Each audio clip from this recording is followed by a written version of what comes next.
Aku mau berterima kasih. Assalamualaikum semua. Saya Syekh Ali Mustafa bersama Rika Al-Musallim. Al-Musallam. Al-Musallam. Maaf, Al-Musallam. Al-Musallim sering saya lupa. Sebelum kita lanjut, saya mau terima kasih kepada sponsor kita. Enak aja kita nggak ada sponsor.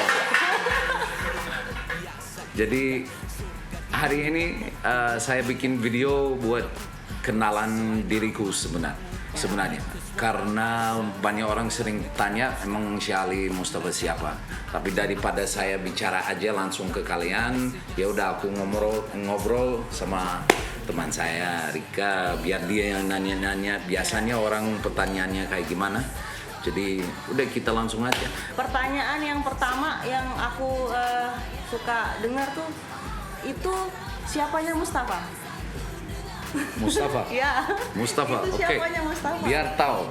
Emang saya asli dari Debu. Kalau mau tahu perbedaan Mustafa dan Syekh Ali Mustafa, dia yang kurus. Mustafa. Oke. Itu bedanya, dia yang Ya, kurus. Mustafa yang kurus. Kalau Udah. Syekh Ali Aku yang gemuk. gede. Yang gede. Ya, itu yang pertanyaan pertama. Yang kedua, sudah berkeluarga belum? Oh, sudah. Saya sudah berkeluarga, sudah punya istri, anak 3. Ketiga. Bentar lagi ada lagi. Udah punya cucu belum? Cucu? Cucu. Kalau Nah itu susah karena kalau di budaya Amerika cucu itu aku punya anak saya punya anak itu cucu. Ya. Kalau di Indonesia beda kan, ini dia nanya karena dia keluarga. Hah? Suaminya dia keponakan saya, dia baru punya anak. Mereka panggil aku kakek, itu Ya, cucu harusnya. saya. Kalau Saya di nggak terima, maaf, saya masih muda, aku belum kakek, ya. Jadi ya kalau secara budaya Indonesia saya punya cucu, kalau budaya Amerika belum. ya, kalau di Indonesia pasti ngikut itu turun temurun. Jadi kakek juga, walaupun Oke. masih muda, walau apa tetap kakek. Mau dituain. Terus? Oke, apalagi ya dari daerah Amerika atau banyak orang ngiranya dari Turki, Syah. Enggak, Turki itu karena jenggot. Oh, Sebenarnya saya dari USA, Amerika, Michigan, lahir di Michigan, tapi banyak keliling pindah-pindah di USA dan di luar juga sudah keliling dunia, alhamdulillah. berjenggot sejak tahun berapa? Jenggot. Mulai sejak usia 14. Sejak itu kayaknya nggak pernah dipotong. Soalnya Nggak, jarang ya, nggak. jarang penyanyi hip hop ada yang jenggot atau mungkin aku yang nggak tahu. Ada sih, ada yang saya suka, jenggotnya juga asik, namanya Brother Ali. Brother Ali mantap. Warga negara Amerika. Amerika. Oh, Brother Ali, namanya sama Ali jadi jenggot.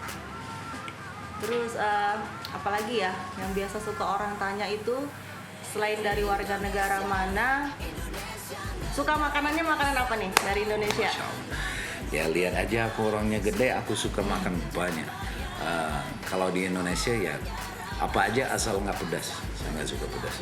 Nggak pedas, tapi rata-rata Indonesia makannya pedas-pedas. Enggak, ada sop Betawi nggak pedas. Sebetawi. Oh. Enggak, bubur ayam kalau nggak dikasih sambal nggak pedas. Banyak Ya, yang nggak semua pedas. kalau nggak dikasih sambal nggak pedas ya. Iya. Intinya semua suka, tapi jangan pedas. Itu ya saya. Terus sejak kapan nih Syekh Ali bergelut di dunia musik sebelum hip hop? Kalau musik saya mulai dengan Debu pada tahun 2000 lah. 2000-an ya. 2000 udah mulai musik. Awalnya Tahun- kenapa bisa suka hip hop itu terinfluence dari mana?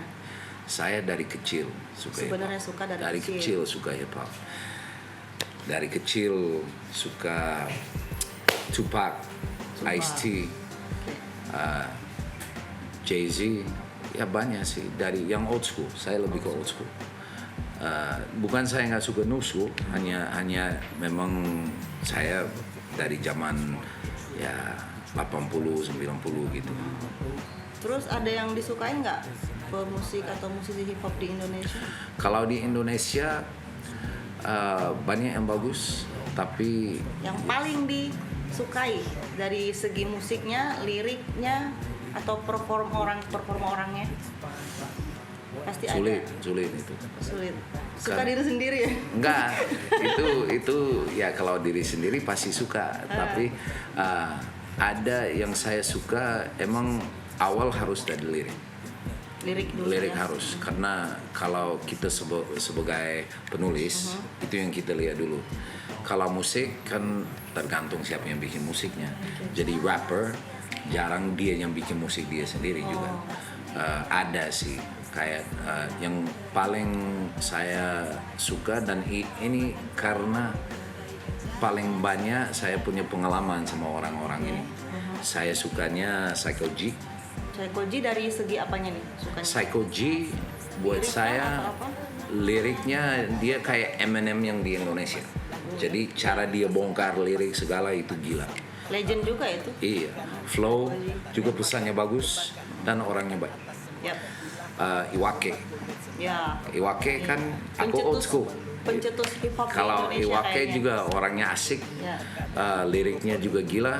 Tapi aku jujur saya nggak paham separuh liriknya karena bahasa dia dalam bahasa Indonesia di atas level saya. Jadi kalau aku mau dengerin lagu dia, saya harus ada kamus. Nah, yang ketiga ini lebih ke musik. Kalau di Indonesia banyak produser, tapi yang agak old school yang saya suka dan itu sebenarnya yang produksi musik saya, Bonnie MC. Ya, Bonnie emang oke. Ya, Bonnie. Setuju. Bonnie Aku juga suka. orangnya Pertama, asik. Dan Bonnie juga agak kayak saya. Jadi ngomong apa adanya. Walaupun nggak selalu enak didengar, ya udah kita ngomong aja. Mantap emang Bonnie, keren. Om Bonnie, astaga Bonnie gitu ya. Itu doang sih kayaknya yang paling umum, yang paling orang sering tanyain saya. Oke. Saya mau sampaikan juga, mungkin orang juga nanya kalau rapper ada banyak. Ada yang contohnya si Yonglek. Yonglek dia memang lagu dia itu buat jualan. Nah, ada juga yang kayak 2013. Nah, kalau dia lagunya lebih ke pesannya. Nah mungkin orang bilang conscious rap. Aku lebih ke situ. Jadi lagu-lagu saya semuanya ada pesannya dan berdasarkan pengalaman di hidup saya pribadi dan hal-hal yang saya tahu orang lain juga mengalami. Ya. Dan saya bikin lagu dalam bahasa Indonesia dan bahasa Inggris. Dan sebenarnya dari Bonnie dan industri hip hop di Indonesia sekarang banyak yang minta bahasa Inggris. Jadi ada kayak lagi mantap itu listrik mau mati tinggal 20, kulkas kosong dan lapar perut, belum bayar motor dicari Ambon, STNK habis bensin kosong. Nah itu memang cerita nyata, tapi orang lain juga pasti tahu rasanya. Iya, itu dia saya. Ya. Awalnya kan aku nggak begitu memahami hip hop ini apa gitu, tapi setelah banyak ngobrol sama Syadi dan akhirnya aku kan sering dengar tuh lagu-lagu hip hop, aku dengerin lirik-liriknya kok ini bener-bener kayak cerita. Iya. Ya, liriknya hip hop itu ternyata cerita dia gitu, cerita tentang kehidupan manusia sehari-hari itu begini. Oh iya bener. Kalau Keren yang banget. sama Bonnie dia minta bahasa Inggris, jadi itu Jadi lebih curhat sebenarnya dengan iya, lagu. kalau ya curhat atau menyampaikan sesuatu yang orang lain mereka memahami rasanya. Jadi tapi kita nggak hanya curhat masalah, harus kita kasih Harus ada solusi juga. iya. Kayak yang Bonnie itu, I never look for praise, I just want the truth. The truth is what I spit when I'm in the booth. So when I feel like there's a knife in my back, I head to the studio and drop a track. Nah, kamu nggak paham? Tuh, aku nggak kan? paham. Artinya dong sekalian, Chef. Padahal kamu yang nyanyi refnya. Kalau rapnya aku paham. Nah, Kan itunya yang nggak, itu kalau lagu itu tentang orang yang kita bantu, tapi mereka setelah itu lupa nggak bersyukur, kita dikata-katain apa. Nah itu bukan buat bicara mereka atau ngedis mereka, itu sebenarnya lagu itu tentang cara hati kita menghadapi kayak gitu. Oke, mungkin itu cukup buat hari ini. Kalau kalian yang nonton ini ada pertanyaan atau apa, taruh di komen, nanti saya balas insyaallah. Jangan lupa subscribe. Insyaallah kita akan sering bikin konten yang beda-beda dari video klip, video lirik, lagu, ya kita nggak ada batasnya ya. Oke, terima kasih banyak. Sukses. Assalamualaikum. Sukses. Oh ya, makasih. Assalamualaikum. Essa facada